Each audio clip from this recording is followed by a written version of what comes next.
Bangla Python টিউটোরিয়ালের আগের ক্লাসটিতে আমরা দেখেছিলাম পাইথনে কিভাবে ইউডিএফ বা ইউজার ডিফাইন্ড ফাংশন তৈরি করতে হয়। আজকের ভিডিওতে আমরা ইউজার ডিফাইন্ড ফাংশন তৈরি করব আর্গুমেন্ট সহ।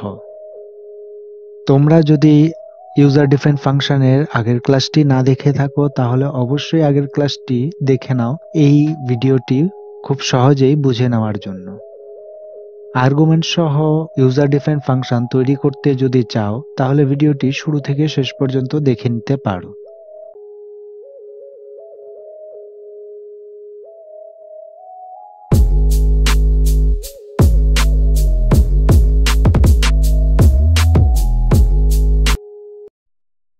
ইউজার ডিফাইন্ড ফাংশন তৈরি করতে গেলে প্রথমে ডিফ নামের কিওয়ার্ডটি ব্যবহার করতে হয় এবং তারপর একটি ফাংশনের নাম দিতে হয়। নিজের খুশি মতোই সেই নামটি দেওয়া যায় এবং তারপর রাউন্ড ব্র্যাকেট ব্যবহার করতে হয় আর কোলন দিয়ে এন্টার করে স্টেটমেন্টটুকু দিতে হয়। কোলন দেওয়ার পর যে স্টেটমেন্টটুকু লেখা হয় সেটিকে বলা হয় ব্লক। তোমরা স্ক্রিনে দেখতে পাচ্ছ এই লাল এরিয়াটুকু হলো একটি ফাংশনের ব্লক। আমরা যতক্ষণ এই ইনডেন্ট সহ লিখতে থাকবো ততক্ষণ এই ফাংশনের আন্ডারেই লেখা হবে। এই যে ব্র্যাকেটটি দেখতে পাচ্ছ এই ব্র্যাকেটের ভিতরেই প্রয়োজনে আর্গুমেন্টগুলো পাস করা হয়। সাধারণভাবে এইখানে যদি কোনো আর্গুমেন্ট পাস করা হয় তবে সেটি হবে আবশ্যিক, অর্থাৎ এইখানে কোনো আর্গুমেন্ট পাস করলে সেই আর্গুমেন্টের এগেনস্টে কোনো ভ্যালু আমাদের দিয়ে দিতে হবে। ধরা যাক আমরা একটি ফাংশন তৈরি করছি যেই ফাংশনের কাজ হবে কোনো বর্গক্ষেত্রের ক্ষেত্রফল বের করা। আমরা জানি বর্গক্ষেত্রের ক্ষেত্রফল বার করার জন্য সেই বর্গক্ষেত্রটির একটি বাহুর দৈর্ঘ্যের প্রয়োজন হয়, অর্থাৎ একটি আর্গুমেন্টের প্রয়োজন হবে। এইখানে আমরা এ নিয়ে নিচ্ছি, এটি হয়ে গেল একটি প্যারামিটার। তাহলে প্রিন্ট কি হবে? এ ইন্টু এ। এখন যদি ফাংশনটিকে কল করি এবং রান করি তাহলে দেখতে পাচ্ছ এখানে একটি এরর এসেছে যেখানে লেখা আছে ফাংশনের নামটি এবং তারপর missing one required positional argument. এখানে একটি আর্গুমেন্ট মিসিং রয়েছে। কোন আর্গুমেন্টটি মিসিং রয়েছে? আমরা এই ফাংশনের নামের মধ্যে যেই আর্গুমেন্টটি পাস করেছিলাম সেই আর্গুমেন্টটি মিসিং রয়েছে। এই এর যে ভ্যালু হবে সেটি এই ফাংশনের মধ্যে দিয়ে দিতে হবে। ধরা যাক আমরা এখানে 5 দিয়ে দিচ্ছি। এখন যদি প্রোগ্রামটিকে সেভ করে রান করি তাহলে কোনো এরর আসছে না, বরং রেজাল্ট পেয়ে যাচ্ছি 5 × 5 = 25।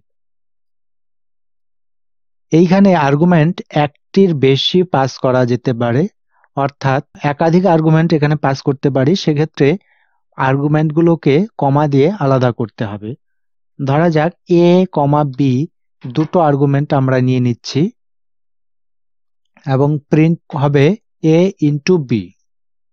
এখন যদি প্রোগ্রামটিকে সেভ করি এবং রান করি তাহলে কিন্তু আবার একটি এরর আসবে, কেননা ফাংশনের মধ্যে দুটো আর্গুমেন্ট পাস করা হয়েছে কিন্তু এখানে একটি সংখ্যা নেওয়া আছে শুধু 5।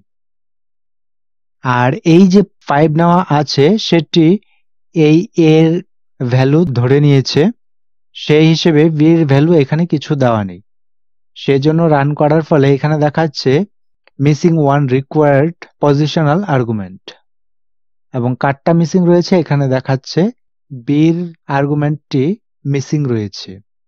এখানেও তাহলে 5 এর পর কমা দিয়ে আরো একটি সংখ্যা যদি দিয়ে দিই 3 দিয়ে দিচ্ছি।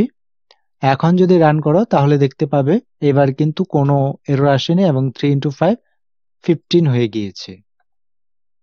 আচ্ছা, এখানে কিন্তু তোমরা ফাংশনের মধ্যে a, b যেখানে লেখা রয়েছে সেখানেই v এর ভ্যালুটি দিয়ে দিতে পারো 6 এবং এর ভ্যালু দিয়ে দিচ্ছি 2। এখন যদি রান করো তাহলে কোনো এরর আসবে না, রেজাল্ট কিন্তু 15ই থাকবে, কেননা এখানে a = 2 দেওয়ার পরে এইখানে দেওয়া রয়েছে 5, সুতরাং এই 2 কে ওভাররাইট করে a = 5 হয়ে গিয়েছে। একইভাবে b = 6 যেটি রয়েছে সেটি ওভাররাইট হয়ে 3 হয়ে গিয়েছে। এখন যদি এইখানে কোনো কিছু আর্গুমেন্ট পাস না করি তাহলে প্রোগ্রামটি খুব সহজেই রান হয়ে যাবে এবং সেক্ষেত্রে a ইকুয়াল 2 ধরে নিয়ে নেবে এবং b ইকুয়াল 6 ধরে নেবে এবং 2 ইন্টু 6 ইকুয়াল 12 হয়ে যাবে। এইখানে তোমরা আরো একটা জিনিস লক্ষ্য করেছ নিশ্চয়ই, আমরা যখনই ফাংশনটিকে কল করছি সঙ্গে সঙ্গে সেই ফাংশনের রেজাল্টটি প্রিন্ট হয়ে যাচ্ছে। এর ফলে যদি আমরা ইফ লজিক ব্যবহার করতে চাই সেটি ব্যবহার করতে পারবো না বা অন্য কোনো লজিকও ব্যবহার করতে পারবো না, কেননা ফাংশনটিকে কল করার সঙ্গে সঙ্গেই সেটি কিন্তু প্রিন্ট হয়ে যাচ্ছে। যদি a এবং b এই দুটোকে গুণ করে 10-এর বেশি হয় তাহলে একটি মেসেজ শো হবে, আর না হলে এদের গুণফলটি প্রিন্ট হবে। কিন্তু এই ফাংশনের ক্ষেত্রে তা সম্ভব নয়, কেননা আমরা যখনই ফাংশনকে কল করব সঙ্গে সঙ্গে সেটি প্রিন্ট হয়ে যাবে। তোমরা এখন ভাবতেই পারো যে আমরা এই ফাংশনের ভিতর ইফ লজিক ব্যবহার করে এটিকে করে নিতে পারবো, কিন্তু এমন কিছু ক্ষেত্র থাকে যেখানে আমরা ফাংশনের ভিতর ইফ লজিককে ব্যবহার করতে পারবো না, অর্থাৎ এই ফাংশনটিকে যখন কল করা হবে তখন চেক করব, তখন ডিসাইড করব এটি কতর বেশি হলে কি প্রিন্ট হবে, এবং সেটি এক একবার এক এক রকম হতে পারে। সেক্ষেত্রে কিন্তু ফাংশনের ভিতর ইফ লজিক ব্যবহার করা যাবে না, কেননা ফাংশনের ভিতর ইফ লজিক ব্যবহার করলে এটি সবসময় একই জিনিস প্রিন্ট করবে। সেজন্য আমরা রিটার্ন স্টেটমেন্ট ব্যবহার করতে পারি। এটি করার জন্য আমরা এখানে প্রিন্ট না করে একটি ভেরিয়েবল ধরে নিচ্ছি c এবং c ইকুয়াল করে দিচ্ছি a ইন্টু b, এবং তারপর এটিকে প্রিন্ট না করে সরাসরি আমরা লিখে দিব রিটার্ন c। এখন আমরা এই ফাংশনটি আগে যেভাবে কল করতাম ঠিক একইভাবে কল করব, কিন্তু তার আগে একটি ভেরিয়েবল নাম লিখে ইকুয়াল দিয়ে তারপর কল করব।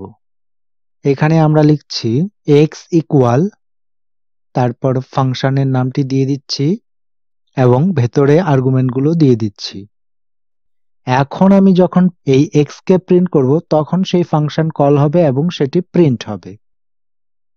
ফাংশন সম্পর্কে এর পরবর্তী ভিডিওতে আমরা আরো বিস্তারিত জানব। ফাংশন সম্পর্কে এই ভিডিওতে আর বিস্তারিত আলোচনা করে দীর্ঘায়িত করব না। তোমরা ফাংশনকে বাড়িতে ভালোভাবে প্র্যাকটিস করে নিতে পারো। কোনো প্রোগ্রাম তৈরি করতে গেলে ফাংশন অত্যন্ত গুরুত্বপূর্ণ রোল পালন করে। দেখা হচ্ছে পরের ভিডিওতে।